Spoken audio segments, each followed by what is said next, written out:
में शराब पर फिर से बड़ा सवाल खड़ा हो गया है। जहरीली शराब कांड में 10 लोगों की मौत के बाद से अब एक साथ 14 उत्पाद अधिकारियों पर गाज गिर गई है। इंस्पेक्टर से लेकर दरोगा तक सस्पेंड कर दिए गए हैं। लेकिन सबसे बड़ा सवाल अब भी वही उठता है कि क्या सिर्फ छोटे अफसर ही जिम्मेदार हैं या फिर ऊपर तक पूरा खेल चलता रहा है।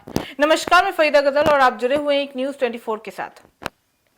बिहार में शराबबंदी के बीच मोतिहारी जहरीली शराब कांड ने सरकार और उत्पाद विभाग दोनों को कटघरे में खड़ा कर दिया है। अप्रैल 2026 में जहरीली शराब पीने से 10 लोगों की मौत के बाद अब विभाग ने बड़ी कार्रवाई करते हुए 14 उत्पाद अधिकारियों को निलंबित कर दिया है। लेकिन अब सवाल ये भी उठ रहे हैं कि क्या सिर्फ इंस्पेक्टर और दरोगा ही जिम्मेदार हैं या फिर बड़े अधिकारियों पर भी कार्रवाई की जानी चाहिए। दरअसल बता दें कि मोतिहारी के रघुनाथपुर इलाके में जहरीली शराब पीने से 10 लोगों की मौत हो गई थी। बता दें कि इस घटना के बाद से पूरे बिहार में हड़कंप भी मच गया था। सरकार ने मामले की जांच भी कराई और अब जांच रिपोर्ट आने के बाद से उत्पाद विभाग ने बड़ी कार्रवाई करते हुए 14 अधिकारियों को सस्पेंड भी कर दिया है।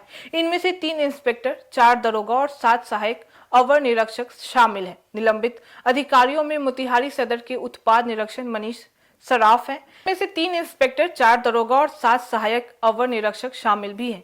निलंबित अधिकारियों में मोतिहारी सदर के उत्पाद निरीक्षक मनीष सराफ भी हैं। बता दें कि निरीक्षक मनोज सिराज और सदर शाह ने के निरीक्षक धर्मेंद्र कुमार का नाम भी इसमें शामिल है। इसके अलावा कई दरोगा और AIS स्तर के अधिकारियों पर भी कार्रवाई हुई है। लेकिन इस कार्रवाई के बाद से अब बड़ा सवाल यही उठ रहा है कि क्या शराब के इस पूरे नेटवर्क में सिर्फ नीचे के अधिकारी ही शामिल थे। बता दें कि जिला में शराबबंदी लागू कराने की सबसे बड़ी जिम्मेदारी जिस सहायक उत्पाद आयुक्ति पर की गई थी, क्या उसकी जवाबदेही तय नहीं होनी चाहिए। सूत्रों की माने तो सहायक आयुक्ति से भी स्पष्टीकरण मांगा गया है और विभाग उनके जवाब की समीक्षा भी कर रहा है। अगर जवाब संतोषजनक नहीं मिला तो उन पर भी विभागीय कार्रवाई हो सकती है। जांच रिपोर्ट में कई चौंकाने वाले खुलासे भी सामने आए हैं। बताया जा रहा है कि जनवरी से मार्च 2026 तक मोतिहारी मद्य निषेध थाना क्षेत्र में स्प्रिट से जुड़ा हुआ एक मामला भी दर्ज नहीं हुआ है। यानी जिस इलाके में शराब का इतना बड़ा नेटवर्क चल रहा था वहां उत्पाद विभाग को कुछ भी दिखाई ही नहीं दिया है।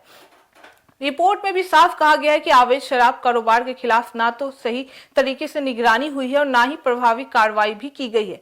सवाल यह भी है कि जब बिहार में पूर्ण शराबबंदी लागू है तो आखिर जहरीली शराब बंद कहाँ रही थी, कौन लोग इस धंधे को चला रहे थे और क्या बिना विभागीय मिलीभगत के इतना बड़ा नेटवर्क चल सकता है। विपक्ष ने भी सरकार को घेर लिया है। आरोप लगा रहे हैं कि शराबबंदी कानून के नाम पर नीचे से ऊपर तक भ्रष्टाचार का खेल ही चल रहा है।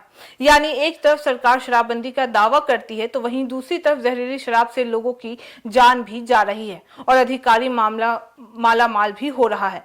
अब सरकार के सामने सबसे बड़ी चुनौती यही है कि क्या कार्रवाई सिर्फ निलंबन तक सीमित रहेगी या फिर पूरे शराब नेटवर्क की जड़ तक पहुंच पाएगा।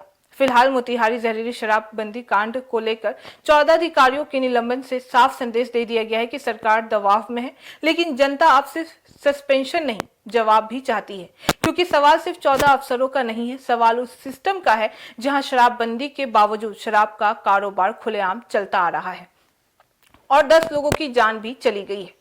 तो फिलहाल इस खबर में बस इतना ही। बाकी इस मामले पे आपकी क्या राय है आप हमें कमेंट करके जरूर बताएं। ऐसी तमाम खबरों के लिए देखते रहिए न्यूज़ 24, हर खबर सबसे पहले, सबसे सटीक। वीडियो को लाइक करें, शेयर करें, चैनल को सब्सक्राइब करना ना भूलें। धन्यवाद।